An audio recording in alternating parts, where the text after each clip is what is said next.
સૌને નમસ્તે। શ્રી માતૃછાયા કન્યા વિદ્યાલય આયોજિત ઓનલાઈન એજ્યુકેશનમાં હું આપને આવકારું છું। ધોરણ 12 સંસ્કૃત સાહિત્ય પરિચય અંતર્ગત મહાકવિ કાલિદાસ વિષયક आज આપણે વાત કરશું। ધોરણ 11 પાઠ્યપુસ્તકમાં કાલિદાસ વિશે સંક્ષિપ્ત માહિતી તમે મેળવી। સાહિત્ય વિભાગના કાલિદાસ એના જીવન અને કવન એટલે કે સર્જન વિષયક આજે આપણે વાત કરીએ। વાલ્મીકી કે વ્યાસ પછીના કોઈ મોખરાના સ્થાને બિરાજતું કવિ તરીકેનું નામ હોય તો એ કાલિદાસ છે। કાલિદાસ ભારતીય સંસ્કૃતિના ઉદ્ગાતા કવિ છે। કાલિદાસના સર્જનમાં દર્શન અને વર્ણન બંનેનો સમન્વય જોવા મળે છે। એમણે મહાકાવ્ય, ગીતિ કાવ્ય અને નાટક એમ ત્રણેય ક્ષેત્રે પ્રસિદ્ધિ મેળવી। સંસ્કૃત સાહિત્યમાં કાલિદાસના નામે કુલ 7 જેટલા ગ્રંથો જોવા મળે છે। એમણે 3 નાટકો આપ્યા, જેમ કે માલવિકા અગ્નિમિત્ર, અભિજ્ઞાન શાકુંતલ અને વિક્રમોર્વશીયમ। 2 ખંડ કાવ્યો આપ્યા, જેમાં મેઘદૂત અને ઋતુસંહાર, અને 2 મહાકાવ્યો રઘુવંશ અને કુમાર સંભવ। કાલિદાસે સંસ્કૃત કાવ્ય સર્જનમાં સાહિત્ય જગતમાં પોતાનું અદ્વિતીય સ્થાન બનાવ્યું છે। એ નિસર્ગના કવિ છે, સૌંદર્યના કવિ છે। સમગ્ર જગતના સાહિત્ય રસિકો ભાગ્યે જ કાલિદાસના નામથી અજાણ હશે। પ્રસન્ન રાઘવના કરતા કવિ જયદેવે તો કાલિદાસને કવિ કુલગુરુ કહ્યા છે। વળી કવિ શિરોમણી, વાઘ દેવતા અવતાર ઇત્યાદિ ઉપાધિઓથી કાલિદાસ વિભૂષિત છે। પાશ્ચાત્ય વિદ્વાન વિલિયમ જોન્સે તો કાલિદાસને ભારતનો શેક્સપિયર કહ્યો। લાઘવ એ કાલિદાસની શૈલીનું વિશિષ્ટ લક્ષણ છે। કાલિદાસ એટલે વૈદર્ભી શૈલીનો સ્વામી। કાલિદાસની ઉપમા સર્વશ્રેષ્ઠ ગણાય છે। ઉત્કૃષ્ટ ઉપમા અલંકારનો પ્રયોજક એટલે કાલિદાસ। આથી તો કહેવાયું ઉપમા કાલિદાસસ્ય। આ રીતે કાલિદાસ સંસ્કૃત સાહિત્યના પ્રકાંડ વિદ્વાન અને અમર કવિ છે। એમનું સર્જન નિત્ય નૂતન છે। ઋતુસંહારથી લઈને શાકુંતલ સુધીના બધા જ ગ્રંથો પ્રેમના ક્રમિક વિકાસની એક વિસ્તૃત કહાની રજૂ કરે છે।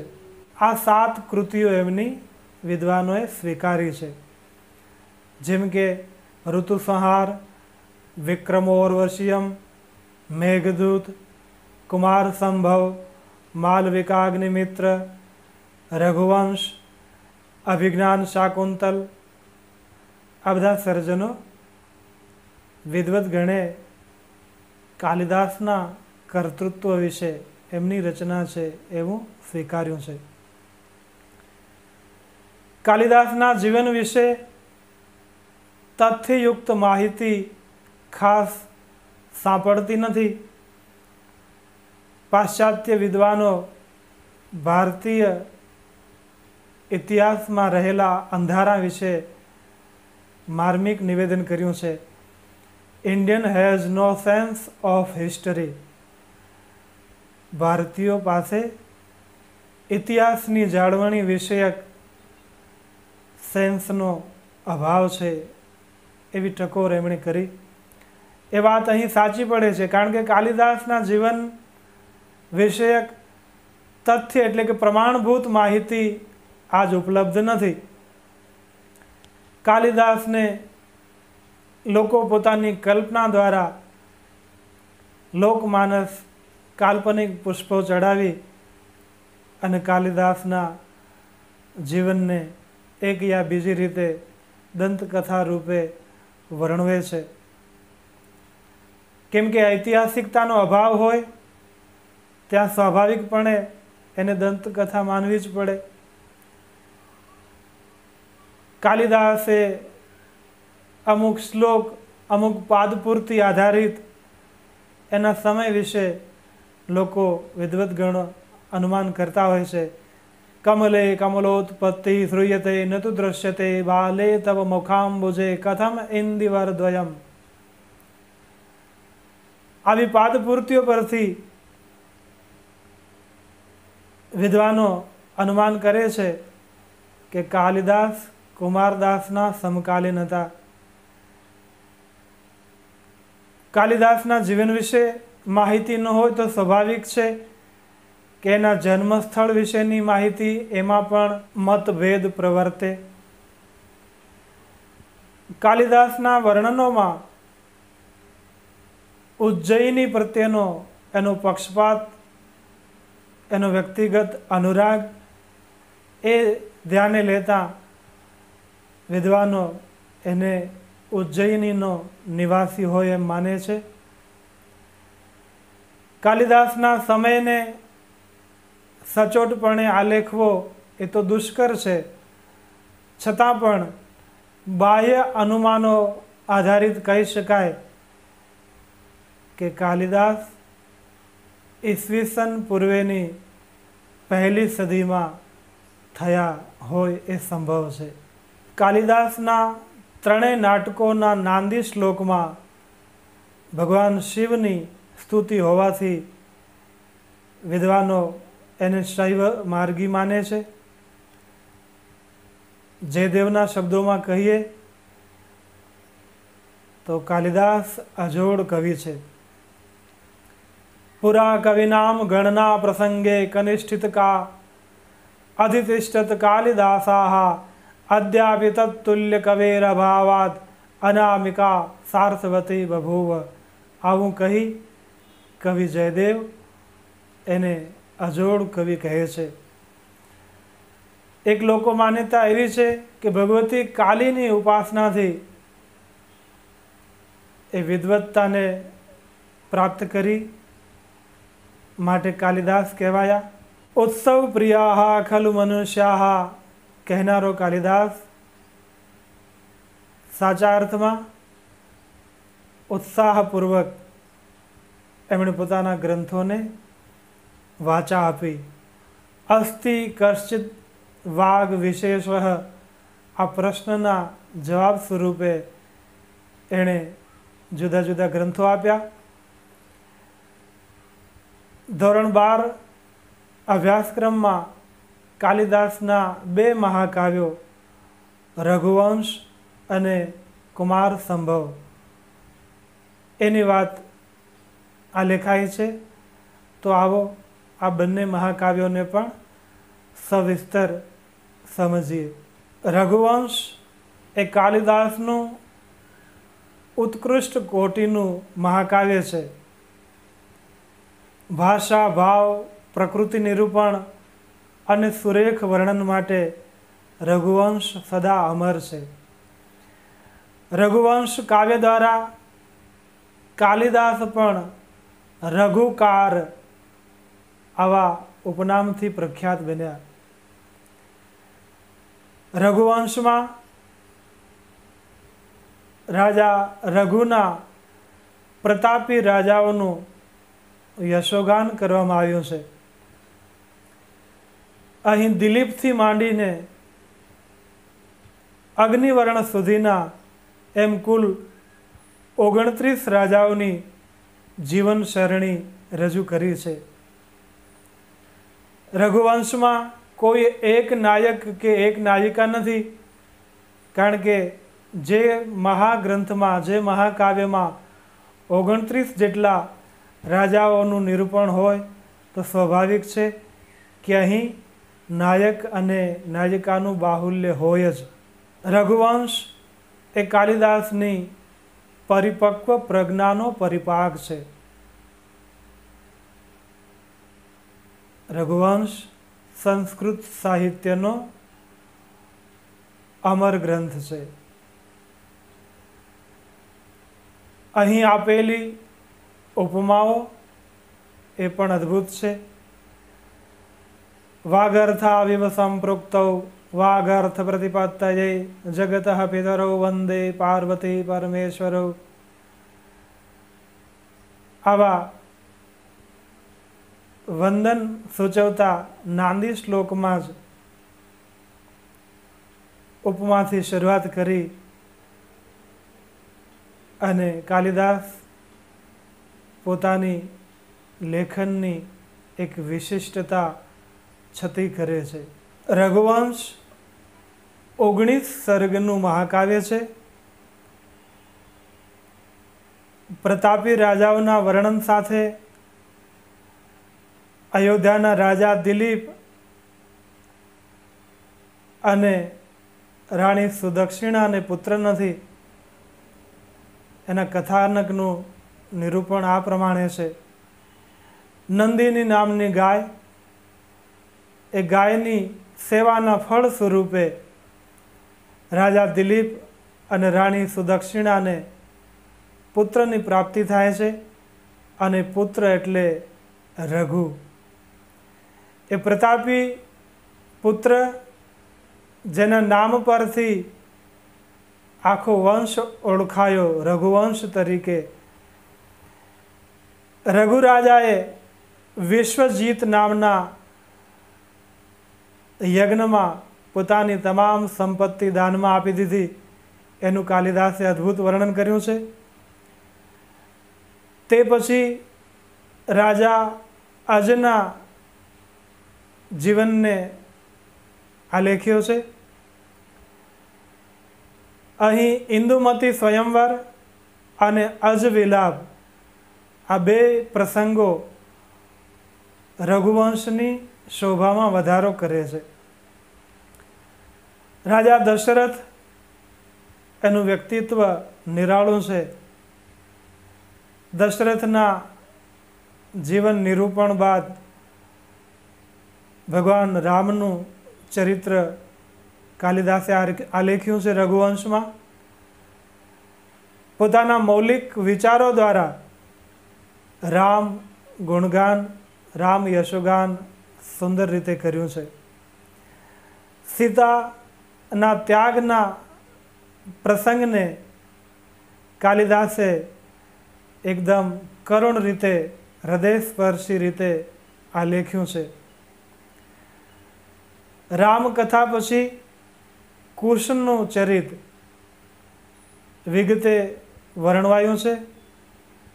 અંતિમ સર્ગ એમાં વિલાસી રાજા અગ્નિવર્ણનું વર્ણન આવે છે.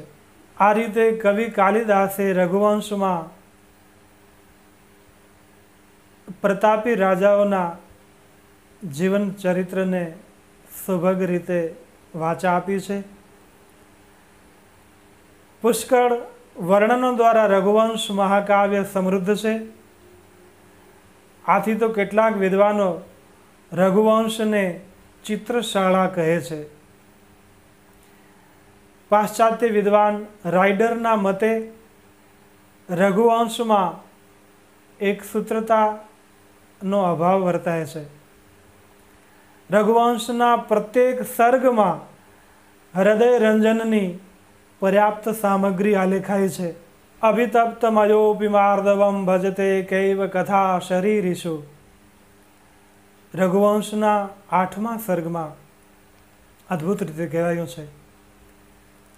આ રીતે દરેક સર્ગમાં વાચકને જકડી રાખે એવી સામગ્રી નિરૂપાય છે. પ્રારંભિક 9 સર્ગો સુધી દિલીપ, રઘુ, અજ અને દશરથનું વર્ણન છે. 10 થી 15મા સર્ગમાં રામચરિત અને 16 થી 19મા સર્ગમાં રામના વંશનું વર્ણન છે. રઘુવંશમાં